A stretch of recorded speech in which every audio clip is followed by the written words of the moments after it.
what's up, everybody? Welcome back to Understanding the Reason. I'm your host, Jerome Majette. I'm excited that you guys are here. We got a lot to cover today, but before we do, please like, share, and subscribe to the channel. Also, if you don't have our book, this is 18 years of research that we've done, and we've got it in a book, Understanding the Reason God Made Man, What Made Him Do It. Also, if you take us up on an offer that we've been saying by picking up one of our shirts, picking up our book, send me a selfie over on my Facebook Messenger, and I will host you, or actually feature you and shout you out at the end of one of our videos like we're going to do today, right? So I'm asking you, please stick around and help us show some love to those who are participating. And we'll do the same thing for you if you decide to participate, okay? So let's get into it. Like, we've been going over the 6 days of creation as recorded in the book of Genesis and narrated by Moses, right? He breaks down the narration of how God actually put everything together. And we've been in pursuit of these 3 questions. Why am I here? What is my purpose? And what happens next, right? So we've been talking about that. We've been focused on that, and it's been just wonderful, man. We've been having a lot of fun over here. So we're going to get started reading. And our text is coming from, if you have the book, you can follow along. If you have your Bible, you can open that with whatever way you want to do it. Okay, so we've been looking at Genesis chapter 1, and we're going to start our reading. We're on day 4 of creation, so we're going to start our reading in the first chapter, verses 14 through 18. Okay, so let's go. And God said, "Let there be lights in the expanse of the heavens, to separate the day from the night, and let them be signs and tokens of God's provident care, and to mark seasons, days, and years. And let them be lights in the expanse of the sky, to give light upon the earth." And it was so.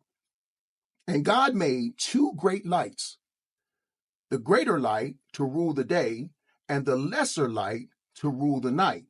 He also made the stars, and God set them in the expanse of the heavens to give light upon the earth, to rule over the day and over the night, and to separate the light from the darkness. And God saw that it was good. He approved it. And there was evening and there was morning, a 4th day. So we've talked about the greater light in our past video, our last video that we did. Oh man, it was fire, bro. Please go back. Check out that video. That video is fire. Also, we're going to do just a little bit of reading in the book and kind of work it from there, if that's okay. All right. So we're going to start reading. So we talked about the sun and how the sun's influence on our food supply and how it helps with our oxygenation of the planet and stuff like that. We're going to talk about the moon today, okay? So I'm just going to start reading. So what about the moon?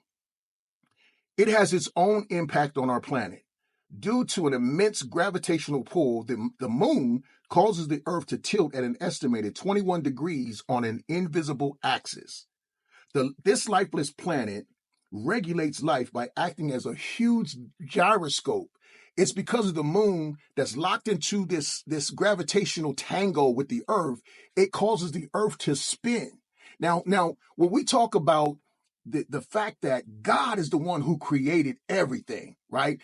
And we really started thinking about it from the standpoint of, why would he do it? Like, why would an eternal being create physical matter? And then the cool part about it is, he gave it to us. He gave us the revelation of how he did it from an ancient man. We're talking 4,000 plus years ago. Wrote this down, and then science comes back and confirms it. So we talked about this before. There's no way possible for Moses to understand how these processes are interchanged and interdependent on each other and how they actually work. Science actually could tell us, oh, this happens because of that. And they could tell us, they can kind of give us a clue as to what's happening. They can't tell us where it came from. So Moses wrote in Genesis that the moon, the lesser light, is here to give light upon the earth. But that's not all it does. Okay, that's not all it does. This gravitational pull that we're talking about is causing the earth to spin on at 21 degrees angle on an invisible axis. Who did that? Right? So let's talk about it. Let's talk about it. Through this gyroscopically influenced tango, our seasons are managed. This essential action cleanses the earth's waters by influencing the tides, allowing life to thrive in the oceans, rivers, ponds, and streams. And here's the thing, not only does it do that, but God is the one who said, let the waters be separated from the land and let the dry land appear. And that's found in Genesis chapter 1, verse 8, right? So the moon literally cleanses the water. The moon cleanses our water. It helps to keep the water moving. And the reason why the water has to move is so that it doesn't become stagnant, right? So that the right oxygen levels could be present in the water for the marine life that depends on and lives in the water. So the moon is actually influencing that whole thing by keeping the earth spinning, which at the same time is moving these waters the right way, right? And we talked about how the sun, it allows the evaporation of the water that condenses up above our head, those clouds that you see up there.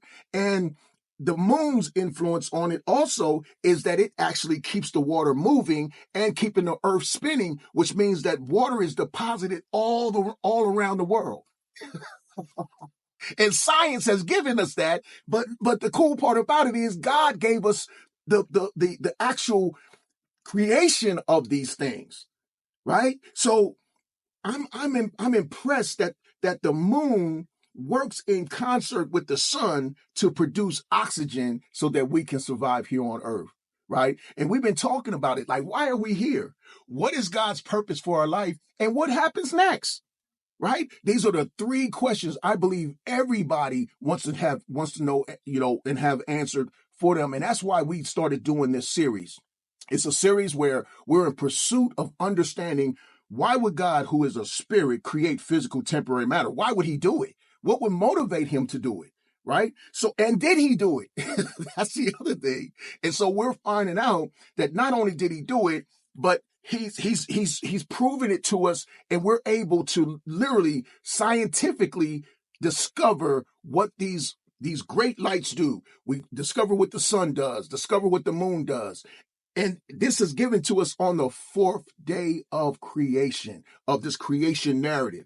The other thing is the moon causes our seasons to come into play, because what happens is, as the earth spins, it's going around the sun, right?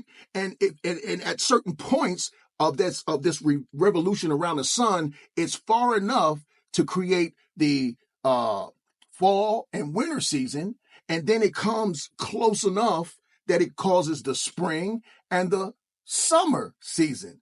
And we know this scientifically, but God gave it to us in the scriptures from an ancient man who had no idea what he was right. He had no idea what he was right. He didn't know what to call the moon. He didn't know what to call the stars, and he didn't know what to call the sun, right? He had no clue.